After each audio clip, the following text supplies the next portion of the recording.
Pemirsa, Mahkamah Konstitusi memutuskan anggaran program MBG harus dipisahkan dari anggaran pendidikan. Ya, Kepala Bagian tegaskan pelaksanaan program makan bergizi gratis tetap berjalan dan sumber anggaran diserahkan kepada pemerintah.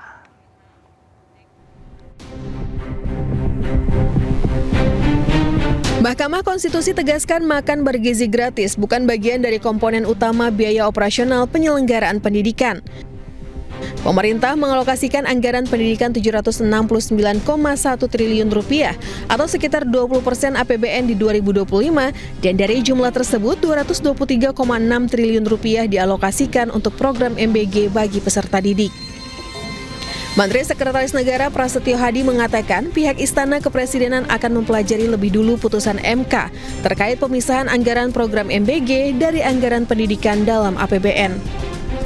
Kami juga sudah mendapatkan informasi bahwa MK mengambil sebuah putusan, tapi memang yang pertama karena kami posisi sedang di luar kota secara resmi, kami belum menerima salinan keputusan tersebut, dan tentu saja karena apapun keputusan MK tentu kita hormati, nanti akan kita pelajari, karena bagaimanapun kalau berkenaan dengan masalah anggaran tentu kita tidak berdiri sendirian, karena anggaran itu kan kita susun juga bersama-sama dengan teman-teman kita di DPR. Jadi mohon waktu. Badan Gizi Nasional atau BGN menyatakan pelaksanaan program makan bergizi gratis atau MBG tetap berjalan di tengah putusan Mahkamah Konstitusi yang mewajibkan pemisahan anggaran pendidikan dan MBG. Kepala BGN menegaskan lembaganya tidak berwenang menentukan sumber anggaran karena merupakan kewenangan pemerintah. Itu pasnya ditanyakan ke Pak Purbaya ya, saya kira. Karena kami ini kan mau anggaran nyantol di mana, kan kita menjalankan anggaran itu kan gitu.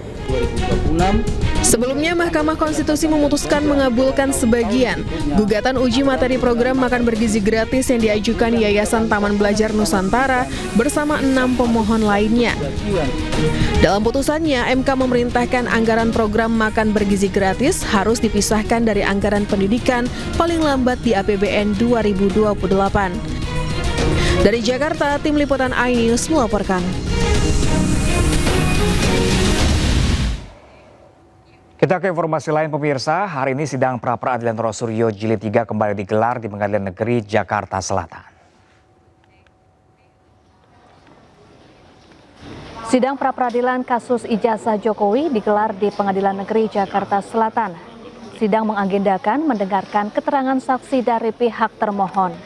Sidang dimulai sekitar pukul 9 pagi dan menghadirkan Henry Jayadi, dosen Fakultas Hukum Universitas Kristen Indonesia.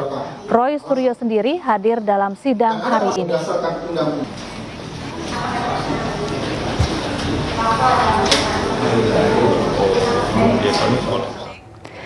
Ya pemirsa, kita menuju ke Amrina Rida di Pengadilan Negeri Jakarta Selatan dengan informasi terkini dari jalannya sidang pra-peradilan Roy Suryo. Ya, selamat siang Amrina, apa yang bisa disimpulkan dari sidang hari ini? Iya, Pram dan juga Syafa, benar sekali bahwa hari ini kembali dilakukan adanya sidang lanjutan berkaitan dengan gugatan pra-peradilan jilid ketiga yang diajukan oleh Roy Suryo. Dan untuk sidang ini tadi sudah dimulai sekira pada pukul 9 dan baru saja selesai sekira pada pukul 10.20, sehingga hingga saat ini untuk proses sidang lanjutan pra-peradilan jilid ketiga ini sudah selesai dilaksanakan dengan agenda pada hari ini adalah mendengarkan keterangan ahli dari Polda Metro Jaya, yang mana ahli yang dihadirkan ini adalah seorang akademisi dan juga pakar hukum pidana dari Universitas Kristen Indonesia yang bernama Dr. Henry Jayadi. Pram dan juga Syafa, kalau tadi kita dengarkan keterangan dari ahli berkaitan dengan gugatan pra-peradilan jilid ketiga ini, tadi kita bisa mendengarkan bagaimana pandangan ahli berkaitan dengan gugatan pra-peradilan, yang mana kali ini fokusnya adalah dari pihak Roy Suryo meminta ganti rugi terhadap pihak Polda Metro Jaya. Terdapat sejumlah poin-poin yang memang tadi disampaikan oleh ahli berkaitan dengan gugatan pra-peradilan atas ganti rugi ini, di mana ahli tadi berpendapat bahwa gugatan ganti rugi ini menurutnya tidak bisa dilakukan oleh seseorang selama status tersangkanya masih melekat, meski sebelumnya tindakan seperti penangkapan lalu juga penahanan serta penggeledahan yang dilakukan oleh pihak Polda Metro Jaya ini sudah dinyatakan tidak sah dalam pra-peradilan jilid pertama. Lalu dari pihak ahli tadi juga menyampaikan bahwa beberapa komponen ganti rugi yang dimasukkan oleh pihak Roy Suryo, salah satunya ini adalah ganti rugi untuk biaya advokat, ini menurutnya tidak dapat dimasukkan ke dalam komponen ganti rugi karena termasuk biaya personal ataupun juga biaya private oleh tersangka. Hal ini sesuai putusan MK nomor 77 tahun 2020. Sehingga kalau kita simpulkan dari pendapat ahli yang dihadirkan oleh pihak Polda Metro Jaya tadi, dari ahli berpendapat bahwa seharusnya gugatan pra-peradilan jilid ketiga yang diajukan oleh Roy Suryo yang meminta ganti rugi dari pihak Polda Metro Jaya ini tidak bisa dilakukan karena hingga saat ini Roy Suryo masih berstatus sebagai tersangka. Untuk agenda selanjutnya akan dilakukan esok hari, yakni dengan agenda kesimpulan yang akan dilaksanakan sekira pada pukul 2 siang. Kembali ke Anda, Pram dan juga Syafa. Iya, terima kasih Amrina Rida langsung dari Pengadilan Negeri Jakarta Selatan dan selamat kembali bertugas. Usai disentil Gubernur DKI Jakarta, pagar besi setinggi hampir 3 meter yang baru dibangun di depan sebuah mal di Jakarta Selatan akhirnya dibongkar. Ya, Gubernur Pramono Anung meminta pengelola mal tidak bersikap berlebihan dalam merespons situasi keamanan Jakarta.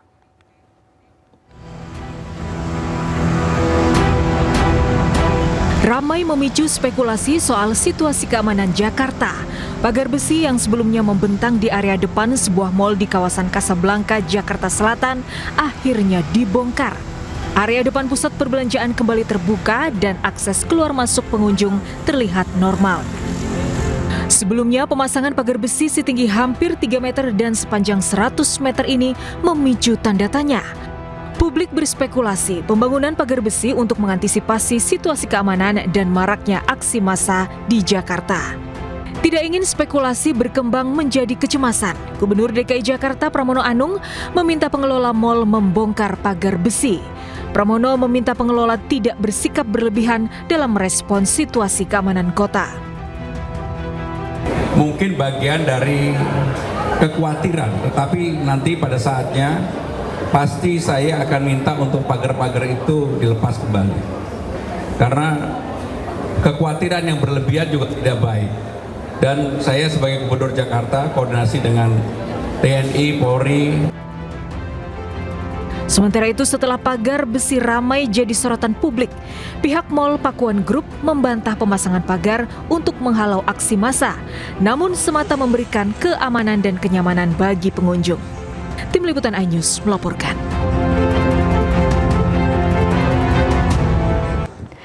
Ya, pemirsa, di tengah maraknya kepala daerah terjerat kasus korupsi, Kementerian Dalam Negeri malah mempertimbangkan menaikkan gaji para kepala daerah. Ya, usulan kenaikan gaji disampaikan Asosiasi Kepala Daerah dengan alasan beban pekerjaan semakin berat.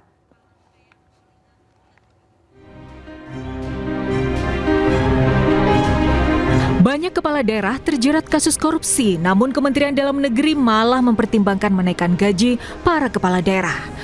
Usulan berawal dari keluhan para kepala daerah soal tugas yang makin pelik, tidak hanya menjalankan fungsi pemerintahan, tapi juga mengurus konflik sosial hingga konflik agraria. Poin 2 ini sudah 26 tahun tidak ada penyesuaian, sedangkan perkembangan situasi ekonomi politik kita semakin kompleks dan tanggung jawab kepala daerah juga semakin besar. Tapi ini peraturan pemerintah sudah 26 tahun tidak ada penyesuaian. Menanggapi usulan Asosiasi Kepala Daerah, Menteri Dalam Negeri Tito Karnavian membuka peluang merevisi peraturan pemerintah soal gaji para kepala daerah. Sudah 26 tahun peraturan dibuat, situasi sudah berubah.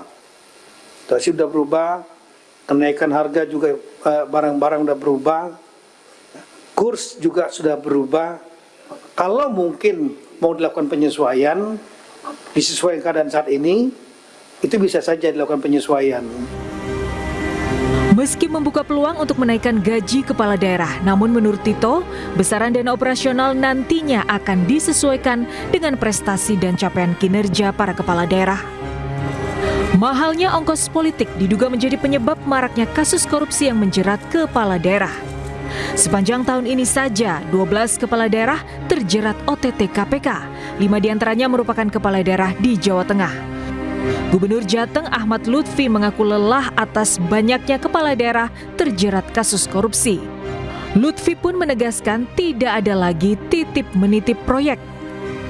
Tak tambahi tagline jabatan kita, no titip-titip, no jasa penitipan. Tidak ada titip dan tidak ada pakai jasa penitipan terkait jabatan. Kalau ada, jangankan KPK sendiri yang akan tindak.